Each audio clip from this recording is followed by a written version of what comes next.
रीवा में एक साथ दो आईपीएस की आमद। एक ने जिले की तो दूसरे ने रेंज की संभाली कमान।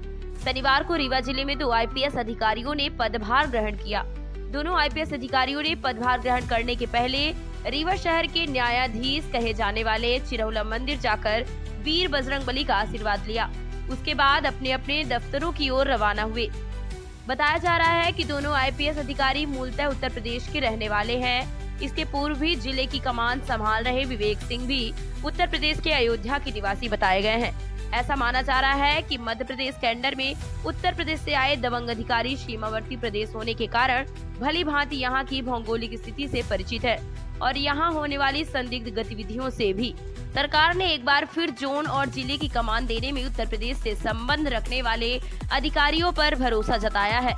रीवा जोन की कमान जहां हेमंत सिंह चौहान संभालेंगे, वहीं जिले के कप्तान की जिम्मेदारी शैलेंद्र चौहान संभालेंगे। दोनों अधिकारियों ने रीवा को नशा मुक्त बनाने एवं बिट लेवल पर काम करने पर जोर दिया। आइए सुनते हैं डीआईजी हेमंत सिंह चौहान ने क्या कहा। मैं 2010 बैच का आईपीएस ऑफिसर हूँ। मेरा 2010 बैच है और एसपीएस मेरा 95 बैच है, 1995 बैच है। और इससे पहले मैं डीआईजी एससीआरबी की पदस्थापना थी मेरी और मैं वहीं एआईजी था, वहीं पदोन्नत होकर डीआईजी एससीआरबी हुआ। उससे पूर्व मैं एसपी दमोह का पदभार संभाल चुका हूँ। उससे पूर्व AIG selection, SP north Bhopal, AIG UW, welfare, intelligence, staff officer to DGP एवं विभिन्न अलग अलग दायित्वों में मैंने काम किया है। सर ये बताइए, यहाँ रीवा में आप आए हैं तो क्या कानून व्यवस्था क्या रहेगी, कैसे काम करना चाहिए? देखिए, कानून व्यवस्था तो सुदृढ़ करना सबसे महत्वपूर्ण एक प्राथमिकताओं में से होता है। जो भी कानून व्यवस्था है उसको और अधिक से अधिक कैसे सुदृढ़ किया जाए, इसके लिए कार्य किया जाएगा। इसके अलावा हाँ जी, सर ये ग्रामीण क्षेत्रों से लोग हमेशा मुख्यालय की ओर भागते हैं, ग्रामीण क्षेत्रों में जो थाने हैं वहाँ निराकरण नहीं हो पाता, इसके लिए क्या करें? अब ये मुझे देखना पड़ेगा कि क्या कारण है। ऐसे अब मैं बात करूँगा, समीक्षा करूँगा जो विषय आपने बताया है कि क्या ऐसा कारण है जिस कारण से अगर ऐसी स्थिति निर्मित है, अगर है तो उसको देखेंगे, फिर उसका निराकरण करेंगे। सर ज्वाइनिंग से पहले क्या रीवा की नब्ज टटोलने की आपने पूर्व के अधिकारियों से? देखिए, थोड़ा बहुत तो मैंने चर्चा करी है। देखिए, कुछ जो चुनौतियां यहाँ की हैं, एक तो नशे के कारोबार का जो है उसके विरुद्ध सख्त से सख्त कार्रवाई होनी चाहिए। पहले भी अभियान चलाया गया था। साइबर अपराध एक चुनौती है, उसको भी जो है उसके खिलाफ भी अधिक से अधिक कार्रवाई होनी चाहिए। बाकी जो हमारा बेसिक काम है, क्राइम प्रिवेंशन, क्राइम डिटेक्शन एवं अन्य जो भी विषय पुलिस के होते हैं, समग्र रूप से सभी पर अच्छी से अच्छी कार्रवाई होनी चाहिए। और अधीनस्थ, सबसे महत्वपूर्ण यह है कि जो हमारे अधीनस्थ स्टाफ है, अधिकारी कर्मचारी हैं, वो अपना दायित्व जो है ठीक से पूर्ण कर रहे हैं कि नहीं कर रहे हैं, उसकी सतत समीक्षा होनी चाहिए। सुपरवाइजरी जितने अधिकारी हैं वो अपना दायित्व ठीक से पूर्ण कर रहे हैं कि नहीं कर रहे हैं, थानों को ठीक से देख पा रहे हैं कि नहीं देख पा रहे हैं, उनसे जो अपेक्षाएं हैं उनको वो पूर्ण कर रहे हैं कि नहीं कर रहे हैं। थाना प्रभारी एवं उनका अधीनस्थ स्टाफ, इस पर लगातार सुपरविजन समस्त वरिष्ठ अधिकारियों का, हम लोग का, समस्त सभी लोग का होना चाहिए। रीवा डिस्ट्रिक्ट के घनसाट के मामले कुछ वर्षों में तेजी के साथ बढ़े हैं, चाहे वो ग्रामीण अंचल हो चाहे शहरी क्षेत्र। अब देखिए, इसका एक्शन प्लान बनाया जाएगा। जैसे अब मैं तो अभी ज्वाइन ही किया हूँ, अभी मैं चर्चा करूँगा, सभी एसपी से बात करूँगा, आप सभी लोगों से बात करूँगा, जनता से भी इंटरेक्शन होगा। देखिए, अगर जनता की लगातार सुनवाई होती रहती है, बहुत सारे विषय उनसे जानकारी में आते रहते हैं, आसूचना संकलन होता रहता है और उसमें पूर्व से भी प्रतिबंधात्मक कार्रवाई की जा सकती है। जैसे स्थिति निर्मित ना हो तो उसके विषय में लगातार समीक्षा की जाएगी, चर्चा की जाएगी, फिर जो भी उसका निराकरण होना होगा वो हो। सर पीड़ितों को जो है थाने स्तर पर न्याय नहीं मिल पाता सर, और अक्सर वो सर मुख्यालय की ओर रुख करते हैं। सर ऐसी क्या योजना बनाई जाएगी कि उनको थाने से ही न्याय मिले? देखिए, इसके लिए सर्व प्रमुख जन सुनवाई का एक माध्यम बनाया गया है। सभी अधिकारियों को जन सुनवाई करना है। पहले मंगलवार निर्धारित, तब यहाँ क्या व्यवस्था वो मैं देखूंगा। तो अगर यहीं पर जन सुनवाई हो जाए, जनता की जो भी शिकायतें, समस्याएं हैं, उनका निराकरण यही हो जाए, तो वहाँ जाने की कोई आवश्यकता नहीं पड़ेगी। वहाँ कोई भी व्यक्ति तभी जाता है जब यहाँ सुनवाई नहीं हो पाती है। अधिकार देखा गया है कि थाने फ्री हैंड नहीं है और राजनीतिक दबाव ज़्यादा होगा, तो इसके लिए क्या करेंगे कि थाना अपना काम कर सके? देखिए, मुझे अभी जानकारी अभी नहीं है, इस सब विषय में अभी देखूंगा। अभी पूरा मुझे भ्रमण करना है, दौरा करना है, देखना है, सब अधिकारियों का कार्य देखना है, इसमें भी मैं कुछ नहीं बोल पुलिस सकता अपनी जी। कोई भी जो छवि है, जो विश्वास है आम जनता की फरियादों में देखा जाता है, कभी टीआई की बातचीत का वीडियो वायरल होता है, ऑडियो वायरल होता है, जनता को ये लगता है कि पुलिस जो है अपराधियों से मिली हुई है, तस्करों से मिली हुई है। वो विश्वास पुलिस कैसे वापस कर पाएगी? देखिए, जो ऐसे अगर कोई केसेस चिन्हित होते हैं, सामने आते हैं, उस पर त्वरित कार्रवाई वरिष्ठ स्तर से होनी चाहिए, जिससे कि एक अच्छा मैसेज जाए और एक डिटरेंट के रूप में भी बाकी लोगों के भी एक उदाहरण प्रस्तुत होगी। अगर इस तरह की कोई भी गतिविधि वो करते हैं तो उनके खिलाफ कार्रवाई होगी। अच्छा काम भी लोग कर रहे हैं, उनको पुरस्कृत किया जाना चाहिए। जो इस तरह के गलत कार्यों में कोई लिप्त अगर कोई भी पुलिस अधिकारी कर्मचारी, उसके खिलाफ कार्रवाई होनी चाहिए जांच होकर।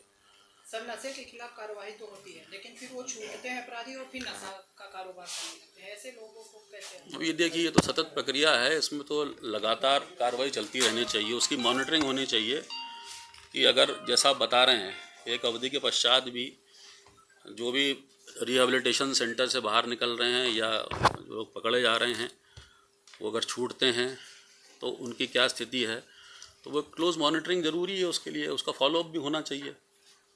पकड़ दकड़ करना, कार्रवाई करना एक विषय है, उसके आगे उसका फॉलोअप होता रहे वो दूसरा विषय है। अब सुनिए रीवा एसपी शैलेंद्र सिंह चौहान ने क्या कहा।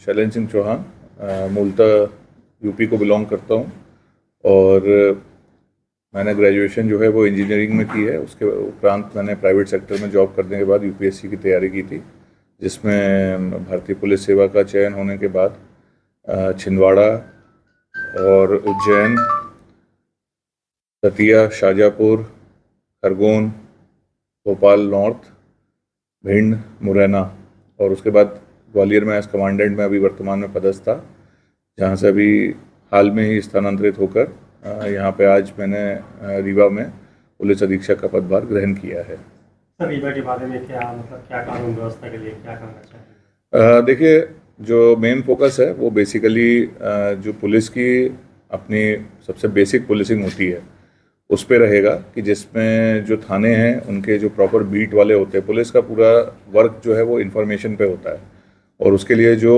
पुलिस के बेसिक जो बीट सिस्टम होता है कि जिसमें लोग अपने एरिया को पूरी तरह से समझते हैं और वहाँ पे होने वाले लोगों के मूवमेंट्स और उनकी कार्रवाइयों पे सतत निगाह रखते हैं, नज़र रखते हैं और वहाँ पे लोगों के साथ और वहाँ पे सभी से अपना एक नेटवर्क डेवलप करके उसके आधार पे वहाँ पे ये कोशिश करते हैं कि किसी प्रकार का कोई अपराध पहले तो घटित ना हो और यदि घटित होता है तो उसको तत्काल उसका पता लगाया जाकर जो भी अपराधी हैं उनको शीघ्र से शीघ्र पकड़ा जाए। सबसे बड़ी समस्या यातायात की है।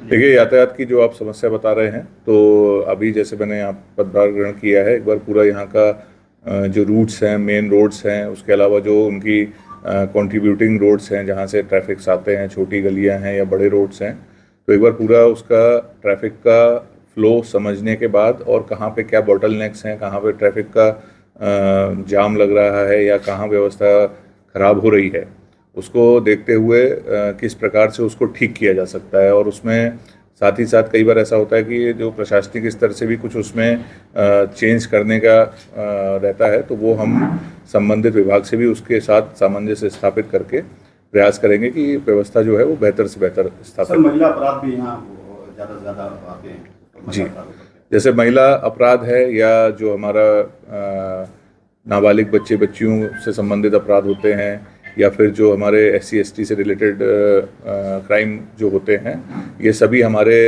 उसमें रहेंगे प्रायोरिटी में और हम प्रयास करेंगे कि आप सभी लोगों के साथ और आपके माध्यम से जो यहाँ की जनता है उनको भी हम लोग अपने साथ इसमें इन्वॉल्व करना चाहेंगे, क्योंकि बहुत से अपराध ऐसे हैं कि जो लोगों में जागरूकता लाने के उपरांत ही हम उसमें किसी प्रकार की जो कमी है उसको ला सकते हैं।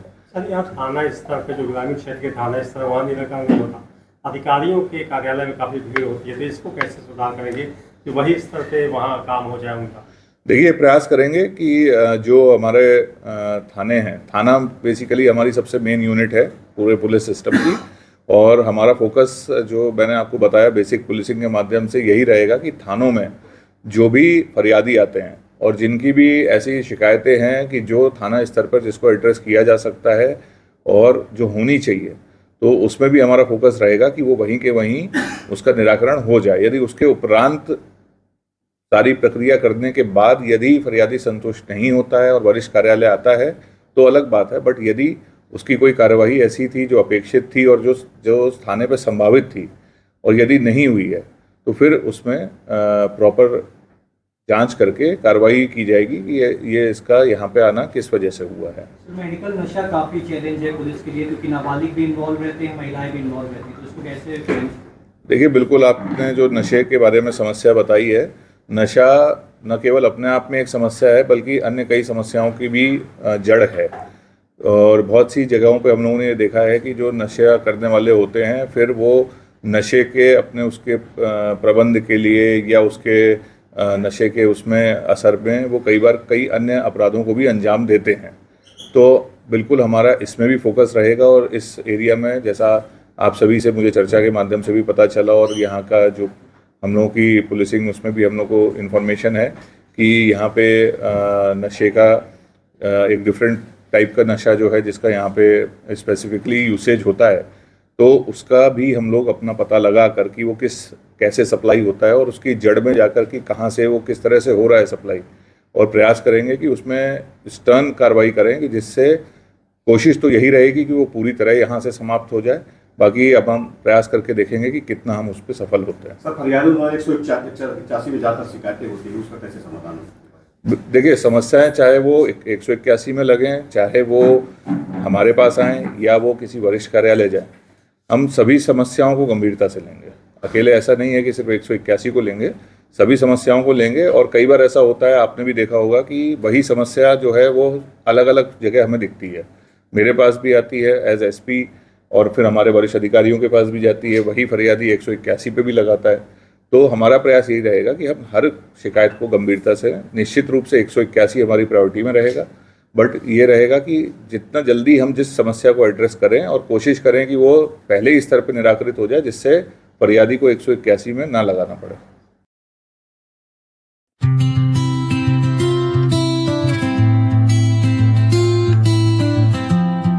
मैं डॉक्टर अमिता सिंह सिवा आरोग्यम हॉस्पिटल में मैं एज ए गायनिकोलॉजिस्ट काम करती हूँ। मेरे हॉस्पिटल में गायनी से रिलेटेड हर तरह की सुविधाएं हैं। सिजेरियन होता है, हिस्टेक्टमी होती है और ओपीडी केसेस भी बहुत अच्छे से देखे जाते हैं। और भी केयर है ओपीडी की, माइनर ऑपरेशंस भी होते हैं और टाइम टू टाइम जब भी इमरजेंसी होती है 24 आवर अपने हॉस्पिटल में अवेलेबल रहते हैं। एनी टाइम कोई भी पेशेंट अगर फोन पे भी अवेलेबल होता है या व्हाट्सएप पे अवेलेबल होता है तो भी हम उसको पूरी केयर देते हैं। पूरी कोशिश